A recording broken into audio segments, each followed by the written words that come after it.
So mga sangkay, pag-usapan po natin ngayon itong matinding pagkapahiya ni dating Pangulong Duterte patungkol po sa kanyang paratang.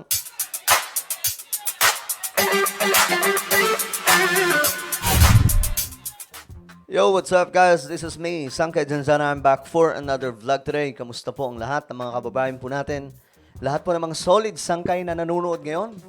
Eto na nga, pag-usapan po natin itong matinding kahihiyan na ginawa po ni PRRD mga sangkay. Dahil nga po sa isang malaking kasinungalingan na may mga blanco daw mga sangkay pagdating po sa national budget for 2025. Ngayon kasi mga sangkay, may mga nagsalita na. Okay? Eto yon. Pag-usapan po natin, but bago tayo magsimula, no? Sa mga hindi pa po dyan nakakapag-subscribe na lagi pong nanonood o kahit po yung mga bago dito sa ating YouTube channel, tayo po ay road to 2 million subscribers na. Ayan po, 1.4 million subscribers na po tayo. So kung ikaw ay hindi pa nakakapag-subscribe, ngayon, i-check mo na sa ibaba ng video na to, makikita nyo po dyan yung subscribe button. Okay? Pindutin nyo po yan, tapos i-click nyo yung bell, at i-click nyo po yung all. Alright? Sa mga nanonood naman po sa Facebook, syempre, i-follow nyo po yung ating Facebook page. Okay guys, eto na. Pag-usapan po natin ngayon itong matinding pagkapahiya ni PRRD tungkol po dito sa usapin ng national budget na ang inilabas nga po mga papel, mga sangkay, nakalagay daw po doon blanco, etc. Ngayon, eto na, nagsalita na po ang DBM. Itinanggi ang paratang ni dating Pangulong Duterte na may mga blanco daw umano sa 2025 national budget. Actually guys, available po yan mga sangkay dito. Mababasa nyo po yan, okay? Mababasa po yan mga sangkay dito sa website nila. Sobrang dali, hanapin. Since may internet naman siguro ngayon ang karamihan, puntahan nyo na lamang po yan. I-type nyo lang Department of Budget and Management or DBM. Alright, so ngayon mga sangkay, tingnan po natin ang balitang to. Nagbabalik ang PTV, balita ngayon. Tinawag ng Department of Budget and Management na malisyoso at irresponsable ang alegasyon na may iniwan umanong blanco sa 2025 General Appropriations Act. Grabe, no? Paliwanag ng TBM, ang ipinakitang blank pages ni dating Pangulong Rodrigo Duterte ay mula sa Bicameral Conference Committee report. Ayun, sa BICAM report nanggaling. So, hindi po galing sa GAA. Pero yung tinutukoy nila, mga sangkay, is yung final na, yung sa GAA. Pero sa BICAM, yung ipinakita nila, syempre, mga sangkay, yun ay parang ano pa lang, draft, no? Pinag-uusapan pa lamang po doon, okay, magkano yung ganito sa budget ng agriculture, ganyan-ganyan. Wala pa po sa final, mga sangkay. So, yung kinuha nila, iyon sa BICAM. Para ano? Gumawa ng malisyosong issue para may ikasira na naman. Pero mga sangkay, ang dali pong hanapin yan. Puntahan nyo lang dito sa website na ito. Makikita nyo po dyan lahat kung saan paggagastusan ng pera. Talagang ginugulo nila ngayon ng gobyerno. Ewan ko ba, bakit ganun sila? At hindi sa General Appropriations Bill. Dagdag pa ng DBM, kumpleto o walang blanco sa pahinang pinirmahan ng Pangulo. Samantala, hinikayat naman ng DBM ang publiko na suriin mabuti ang mga impormasyon at huwag magpakalat ng fake news. Ayan, huwag magpakalat ng fake news. Ayan po mga sangkay, andyan po yung mga officials. Napakadali lamang pong intindihin yan. Sa mga DDS na hindi marunong mag-isip, na wala po silang ibang nakikita lang, mga sangkay, kundi yung boses nila Tatay Digong. Guys, nigyan tayo ng isip ng Panginoon para gamitin yan. Okay? Isipin nyo mabuti. Andito po yung mga officials sa ito. Sila Grace po. Andyan din po yung iba pang mga officials, mga sangkay. Andito si Cheese. Itong mga sangkay, ito po yung nakikipagbardago lang dati sa house, di ba? Dahil po sa issue ng charter change. Sa tingin nyo, hindi nila i-question yan kung may mali?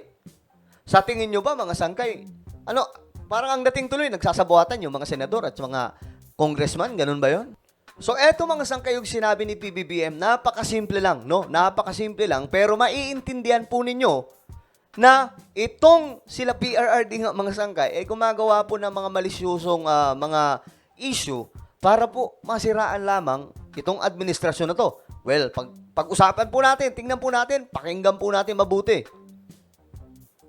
He's a president. He knows that you cannot pass a GAA without with a blank.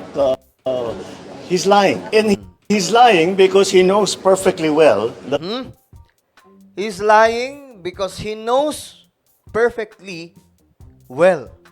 Kasi naging presidente po siya, mga sangkay. So ngayon, naglabasan na rin po yung totoo. Marami na rin po ang nag-react. At sa totoo lang, napakadali lamang po niyan, mga sangkay, tingnan.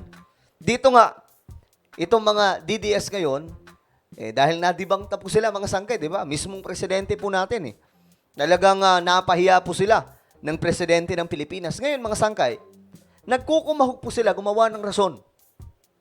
Ang tinutukoy na nila ngayon, mga sangkay, ay hindi po yung GAA, kundi yung BICAM report, mga sangkay, or yung po ay pinag-uusapan pa lamang ng Senado at ng Kongreso. Tinitingnan po nila yung version ng Senado, version ng Congress. So yun pa lamang, mga sangkay, kung kaya't may mga blanco pa po doon. Ngayon, nung isinumite, or bago po yan isinumite, kay Presidente BBM, kumpleto na po. Nakalagay na po doon. At nakita din po mismo nitong mga senador at mga congressman. So ngayon, mga sangkay, ewan ko lang kung bakit hindi po nag-iisip si PRRD. Ngayon tuloy, ang nangyayari, siya po ang napapahiya, mga sangkay. Kasi syempre, marami pong ebidensya. Isa po sa malinaw na ebidensya na ito po ay matindig kasinungalingan lamang sa side ng mga Duterte, ay andito po, mga sangkay. Yan po, mababasa nyo po dito sa mismong website. Hanapin nyo lamang po yan, mga sangkay. Makikita nyo po doon na wala pong blanco. Okay? So, balikan po natin. Ano itong pasabog ni PBBM?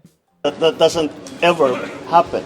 Sa kasaysayan ng buong Pilipinas, hindi pinapayagan na magkaroon ng item ang GAA nang hindi nakalagay kung ano yung project at saka ano yung gastos, ano yung pondo.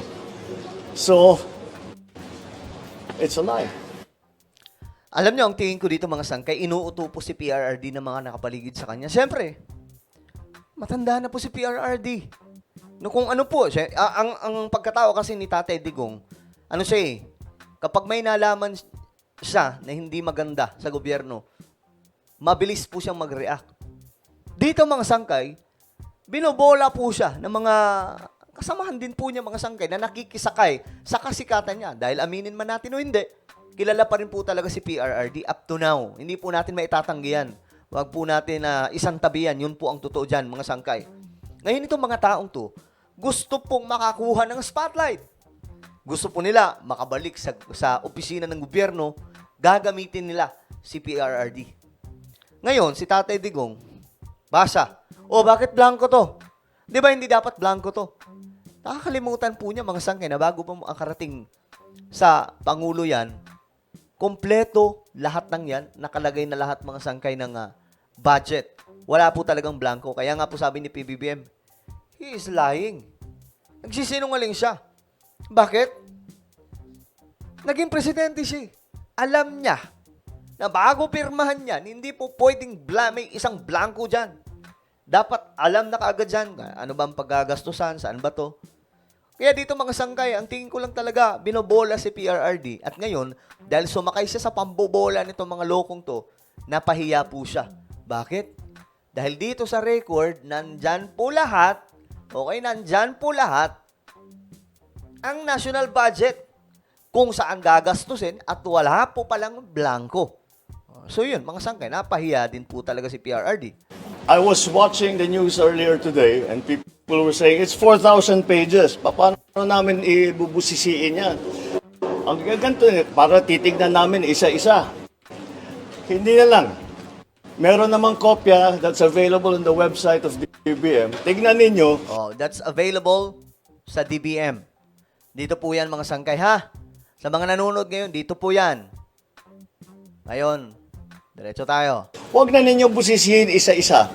Hanapin nyo yung sinasabi nila na blank check. Okay, hanapin nyo. Yun ang challenge, mga sangkay sa kanila. Ito po mismo ang magpapalubog sa lahat ng mga DDS na panay paninira Hanapin nyo. Kapag nakita nila na blanco doon, then, saka sila magwala. Pero kung hindi, manahimik kayo. Nanggugulo kayo sa bayan natin. Tignan ninyo kung meron kahit isa para mapatunayan na tama ang sinasabi ko, kasinungalingan yan. That's my reaction. Boom. Ganun lamang kasimple, mga sangkay. Well, ano po ang inyong opinion? Tingin nyo ba, binubola ngayon si PRRD ng mga nakapaligid niya? At naniniwala naman po siya? At ngayon, napapahiya siya? Well, ano po ang inyong reaction dyan? Mag-comment lamang po sa ibaba. Meron po tayong YouTube channel. Ito po ay Sangkay Revelation. Hanapin niyo po ito sa YouTube, guys. Ayan po. Dito nag-upload po tayo ng mga mahalagang topic tungkol po sa Biblia, related po sa mga propesiya na nangyayari po mismo sa panahon natin ngayon. Hanapin niyo po ito sa YouTube, then click the subscribe, click the bell, and click all. Ako na po ay magpapaalam. Mag-iingat po ang lahat. God bless everyone.